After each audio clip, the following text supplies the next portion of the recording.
하나님 감사합니다. 말씀하여 주시옵소서. 예수 그리스도의 이름으로 기도하옵나이다. 아멘. 저번 주에 제가 드린 말씀 중에서 제가 틀린 게 있어서 교정 하나 합니다. 저번 주 말씀 중에서 대속주의를 제가 7월 14일이라고 한 것 같아요. 네.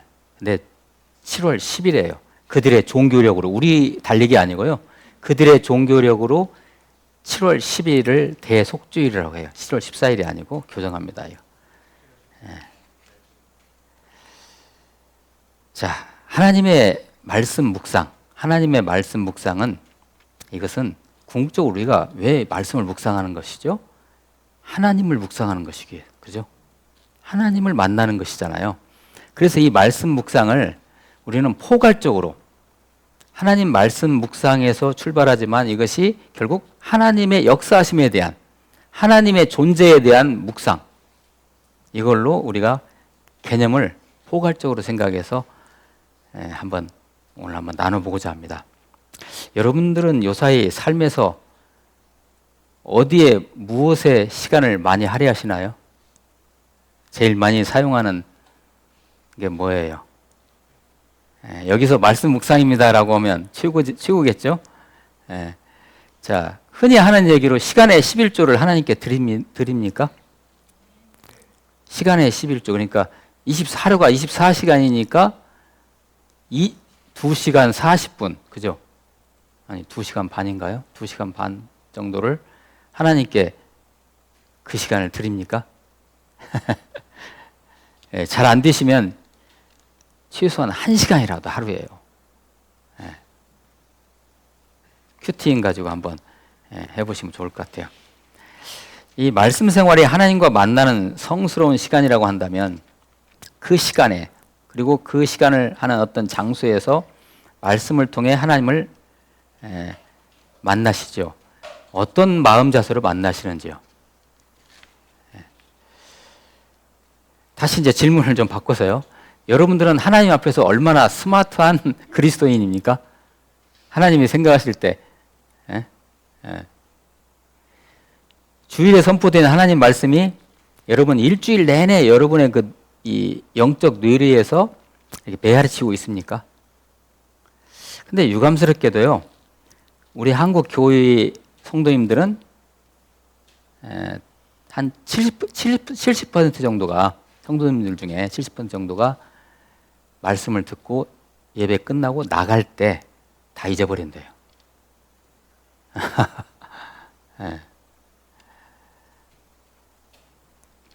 극히 비효율적인 어떤 그리스도인의 모습이겠죠, 그러면. 어떻게 보면 비경제적인, 성숙에 이르기에는 아직 갈 길이 먼 그리스도인들의 모습이겠죠. 하나님을 묵상하는 그리스도인, 이것은 물론 말씀 묵상에서 시작됩니다. 이게 기본이에요. 자, 하나님을 묵상하기 위해서는 말씀 묵상에서부터 시작하는 것이죠, 이게 물론. 그런데 오늘 이제 이 하나님에 대한 묵상, 말씀 묵상이 확장된 개념으로 이제 내용들이 나오게 될 것인데, 여러분들이 한번 생각해 보세요. 우리가 묵상하는 성경은 이미 과거에 일어난 사건을 과거에 기록한 말씀이죠. 한번 보여주세요. 제가 영어로 써왔는데요. What it said.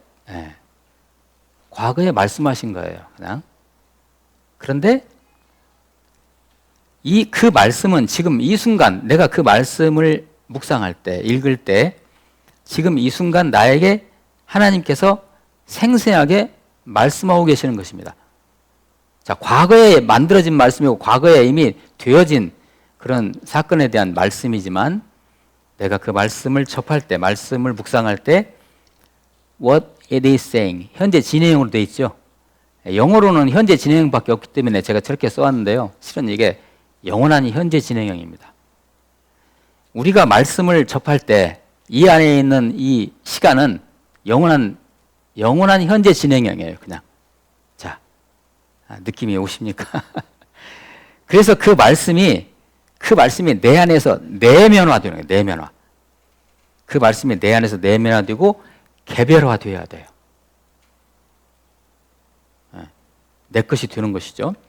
이것이 다소 훈련이 되면 이제 기록된 말씀 묵상에 국한되지 않는, 기록된 말씀 묵상에 국한되지 않는 포괄적인 하나님의 묵상으로 들어갈 수가 있는 것입니다. 이제. 자, 어떠한 자세를 취하든 목표는 예수 그리스도 얼굴에 있는 하나님의 영광에 몸과 마음과 감정과 정신을 집중하는 데 두는 것이요. 예. 자, 오늘 주신 말씀이 이제 고린도후서 4장 6절 말씀인데요. 같이 한번 읽어보실까요? 이 말씀을 같이 한번 한 목소리로 읽어봅니다. 시작.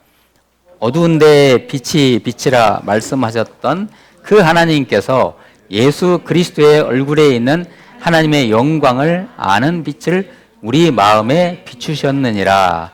아멘. 자, 고린도후서 말씀이죠. 이게 고린도후서는 누가 기록했습니까? 사도 바울이 기록했죠. 사도 바울이 기록한 말씀인데요. 사도 바울 자신의 경험을 얘기하는 것 같기도 해요. 예. 하나님께서 예수 그리스도의 얼굴에 있는 하나님의 영광을 아는 빛을 우리 마음에 비추셨다고. 자, 하나님이 우리 그 지구에 우주를 창조하시고 지구에 빛이 있으라니까 빛이 있었죠. 하나님은 빛을 창조하시는 분이죠. 예. 그것이 이제 그리스도의 얼굴에 있는 하나님의 영광을 나타내는 빛으로 그걸 사도 바울은 받아들였어요. 그래서 그리스도 얼굴에 있는 그 하나님의 영광의 빛을 딱 보고 나니까 사도 바울은 뭐를 하게 된 거예요? 하나님을 묵상하게 된 거예요. 하나님을 알게 된 거예요. 그리고 그분의 뜻을 알게 된 거예요. 아, 하나님은 이런 것을 원하시는구나. 그래서 사도 바울이 한 일이 뭐예요? 하나님을 묵상하고 하나님이 하실 일이 뭔가를 깨닫고 알고 나서 뭐 했어요? 지금 우리 묵상하고 있잖아요. 에? 전 세계를 돌아다니면서 뭐 했어? 하나님 복음을 전했잖아요. 아, 이것이구나. 예. 그 예수님을 온몸으로, 온 인격으로 그냥 하나님 예수님을 그냥 체험한, 묵상한 사도 바울은 그것을 그대로 그냥 실천하며 살았던 것이죠.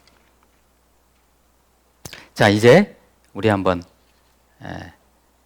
이러한 견지에서 하나님을 묵상한다는 것이 어떤 차원에서 우리는 다르게 생각할 수 있는가, 포괄적으로 생각할 수 있는가를 한번 하나씩 한번 열어보죠. 자, 오늘 우리에게 주신 또 하나의 말씀, 요한복음 20장 한번 보세요. 20장 19절에서 23절까지 말씀 한번 실습을 한번 해봅니다. 이거. 부활하신 예수님께서 제자들에게 나타나셨어요.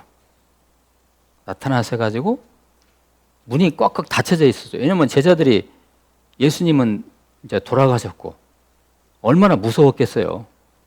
그리고 예수와 접촉한 사람들 잡아서 다 막 이렇게 죽이려고 하니까 문을 꼭꼭 잠그고 벌벌 떨고 있었는데 그때 예수님께서 들어오셨어요. 그냥 잠궈진 문을 들어오셔가지고 너희에게 평강이 있을지어다. 그리고 또한 21절에 이렇게 되어 있죠. 너희에게 평강이 있을지어다. 아버지께서 나를 보내신까지 나도 너희를 보내노라. 그리고 이 말씀을 하시고 그들을 향하여 숨을 내쉬며 이르시되 성령을 받으라. 그런데 이 말씀이요, 이 요한복음의 말씀인데 이 말씀은 부활하신 직후에 제들에게 하신 말씀인데 이것이 언제 성취되냐면요, 오순절 마가다락방 이후에 성취가 돼요. 그때 그들이 성령을 받고 이대로 23절 그대로 너희가 누구의 죄든지 사하면 사해질 것이요 누구의 죄든지 그대로 두면 그대로 있으리라. 어떤 권세를 있는 거잖아요. 그렇죠? 오직 성령이 너희에게 임하시면 너희가 권능을 받고 예루살렘과 온 유대와 사마리아 땅까지를 내 증인이 되리라 하셨잖아요. 그래서 이 말씀이 그대로 그때 사도행전의 거기 부분에서 오순절 마다락방에서 성취가 되는데요. 자, 우리가 할 일이 뭐냐면 여기서 이 세팅이 있잖아요. 지금 자, 부활하신 예수님이 제자들 앞에 나타나셨어요. 여기에 여러분 자신을 갖다 놓으세요. 거기다. 자, 이 묵상하는 방법이에요. 이게 여러분 자신을 갖다 AD 1세기에 이리로 가세요. 이쪽으로. 내가 그 현장에 있는 거예요. 지금. 네. 나 자신을, 나 원래의 모습을 잠시 내려놓고 21세기에 사는 나 자신을 잠시 내려놓고 수동적인 구경꾼이 아니라 이 말씀에 대해서 수동적인 구경꾼이 아니라 적극적인 참여자로 그 현장에 앉아 있는 거예요. 상상이 가능하겠죠? 네. 어때요? 그것이 또 하나의 묵상하는 방법이라는 거죠. 그게. 네. 그 현장에 있는 거예요. 자, 제가 가져온 자료인데요. 알렉산더 화이트라는 사람이 주여 우리에게 기도를 가르쳐 주소서라는 책에서 제가 인용을 했는데 저는 이 책을 읽지는 않았어요. 읽지는 않았는데 거기에 나오는 내용입니다. 이게 한번 잘 들어보세요. 당신은 거룩한 기름을 부음받은 상상력을 가지고 신약을 다시 펼친다. 구약도 괜찮아요. 자, 신약을 펼친다. 당신은 어떤 때는 세리가 되고 어떤 때는 탕자가 되며 어떤 때는 막달라 마리아가 되고 어떤 때는 뜰에 있는 베드로가 된다. 어때요? 그 과거의 그 세팅으로 내가 들어가는 거예요. 이 말씀으로. 그래서 내가 그 현장에 있는 것처럼. 그러면 그리하여 신약성경 또는 구약성경 전체가 모두 당신의 자서전이 된다. 그러죠? 나의 이야기인 거예요, 이게. 그렇게 되면. 묵상하는 그런 과정 속에서. 자, 첫 번째는 이걸 한번 생각해 볼까요? 자, 두 번째는요. 두 번째, 묵상하는 또 다른 포괄적인 방법. 요사이 늦가을이죠? 사람들은 놀러 많이 가는 것 같던데. 자연을 보러. 왜 사람들이 자연을 볼까요? 저는 잘 모르겠어요. 왜 자연을 아름다우니까요? 네. 그냥 보내시기가 너무 아까운 그런 계절이에요. 어디 가까운 근교라도 잠깐 나들이 한번 해보세요. 네. 그리고 그 자연 속에서 이제 근교로 나가시면 그 자연 속에서 하나님의 음성을 들을 수 있으면 들어보세요. 기가 막히죠. 자연물 자체는 하나님이 아닙니다, 이게. 자연은 하나님이 아니죠. 그러나 그 자연의, 즉 창조 세계의 주인이신 하나님의 생명의 흔적이 그 안에 들어있는 거예요. 네, 들어있어요. 그래서 그 자연물 속에 있는 하나님의 창조의 흔적이 저와 여러분에게 말씀하고 있는 거예요. 들려줘요. 그게 우리가 자연을 보는 어떤 의미죠. 자, 찬송가 478장 오늘 예배 찬양에서 같이 드렸었죠. 잠깐 한번 펴보세요. 찬송가 478장을.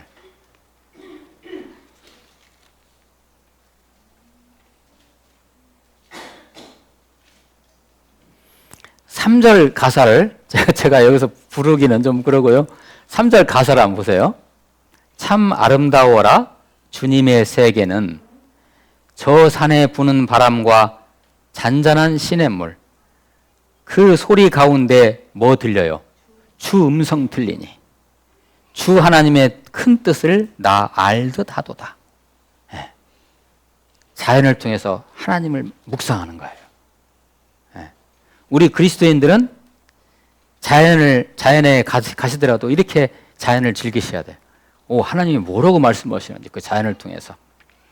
자, 이제 세 번째예요. 세 번째. 자, 두 번째는 이 방법이 있고요. 세 번째는 스위스의 개혁교회 목사이자 신학자인 칼 바르트라는 사람이 있습니다. 칼 바르트. 제가 신학교 다닐 때 이분 참 많이 들었는데요. 그분이 이런 유명한 말을 남겼습니다. 한 손에는 성경, 한 손에는 신문을. 이거 뭐를 의미할까요? 한 손에는 성경을, 한 손에는 신문을. 네. 하나님 말씀인 성경과 세상을 대변하는 신문이 딴 세계의 이야기가 아니라는 것입니다. 나는 성경만 볼래. 나 신문 같은 거 안 봐. 이게 아니고요. 네. 하나님께서는 말씀으로 온 세상을 통치하듯이 흔히 얘기하는 세상을 통해서도 하나님은 말씀하고 계십니다. 우리에게. 그게 들리시나요? 말씀하고 일하시죠. 세상을 통해서도. 이 안에서만 하나님은 일하시나요? 그렇지 않죠. 예. 그래서 한 손에는 성경, 한 손에는 신문이라는 말을 칼 바르트라는 신학자가 했는데 이 시대에 맞게 표현하면 신문이 뭘까요? 우리에게는 이 시대에는 각종 미디어, 영화, 언론, 문화 이런 것들이겠죠. 이런 것을 우리가 무시해서는 안 된다는 것이죠. 그걸 통해서도 하나님은 일하고 계시고 우리에게 말씀하고 계시는 거죠. 그것을 묵상할 필요가 있죠. 마치 우리가 하나님 말씀인 성경을 묵상하듯이. 가령요, 최근에 우리나라에서 세계적인 어떤 큰 회의를 했죠. 그 뭐였어요? APEC이었죠. 그게 뭐냐는 것이죠. 그걸 통해서 하나님은 우리 대한민국에 뭐라고 하시는지를 들으셔야 됩니다. 이게 하나님을 묵상하는 거예요. 자, 그리고 여러분 캐대언이라고 들어보셨죠? 캐대언. 네, 맞아요. K-pop 데몬 헌터스의 약자예요. 이게 지금 넷플릭스에서 한참 잘 팔리는, 많은 시청자들이 보는 영화랍니다. 한번 보세요. 캐대언. 거기에 나오는 골드이라는 노래가 있어요. OST가. 아세요? 한번 유튜브 한번 들어보세요. 골드이라는 노래가 사람들이 얼마나 보는지. 저희 무드기 설교 여러분 유튜브에 올리지만 몇 사람 들었는지 아세요? 제가 말 안 할게요. 그런데 이 골드이라는 노래를 제가 들어가 봤는데 6억 명, 7억 명이 그걸 봤어요. K-팝이잖아요, 이게요. 네. 그러면 이러한 문화를 통해서 하나님은 이 시대에 우리에게 뭐라고 말씀하시는지를 저와 여러분이 들으셔야 돼요. 이게 하나님을 묵상하는 거예요. 하나님을 묵상하는 또 하나의 방법이에요. 이런 걸 무시하면 하나님의 그 말씀을 일부만 듣게 되는 것이죠. 균형적으로 듣지 못하고. 이러한 문화에서 이 시대를 현재적으로 움직이시는 하나님을, 예수님을 우리는 만나볼 수가 있는 것입니다. 어떻습니까? 이쯤 되면 어때요? 묵상이 바로 삶이고 삶이 묵상임을 우리는 실감할 수 있습니다. 무엇을 묵상하시든지 그 안에 하나님께서 나타내시고자 하는 그리스도 안에 있는 하나님의 경륜과 섭리를 발견하는 것입니다. 그러나 모든 것은 말씀에서 출발합니다. 모든 것 다. 그것이 확장된 거죠. 포괄적으로 열려진 것이죠. 하나님의 말씀 생활이 이렇듯 내 삶 속에서 입체적, 역동적으로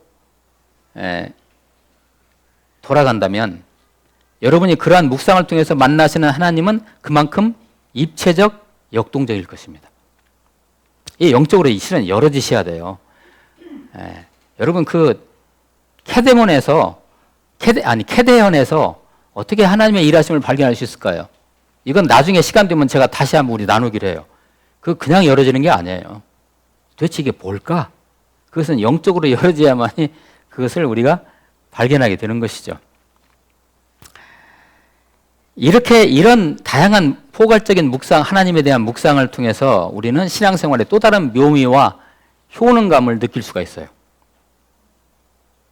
이럴 때, 이런 것을 경험할 때, 이렇게 포괄적으로 하나님의 묵상을 경험하실 때, 내가 진짜 그리스도인이구나라는 것을 우리는 현실 인식을 할 수 있는 것입니다. 요새 흔히 쓰는 말로 현타가 오는 것입니다. 내가 그리스도인이구나. 그렇지 않다면 아마 한쪽으로 쏠리는, 그냥 기울어진 이 시대를 살아가는 그리스도인에 불과할지도 모릅니다. 그런 여러분들 진짜 현명한 그런 역동적으로 하나님을 포괄적으로 묵상하시는 저와 여러분 되시기를 축복합니다. 기도하시겠습니다. 하나님, 우리는 말씀을 통해서 하나님을 묵상하지만 그러나 하나님을 묵상하는 방법이 우리의 삶 속에서 널려져 있다는 것을 발견합니다. 우리의 동역자분들이 영적인 눈이 열어지셔가지고 이렇게 포괄적으로 하나님과 하나님의 일하심을 묵상하는 모든 우리 동역자분들 되도록 인도하옵소서. 예수 그리스도의 이름으로 기도하옵나이다. 아멘.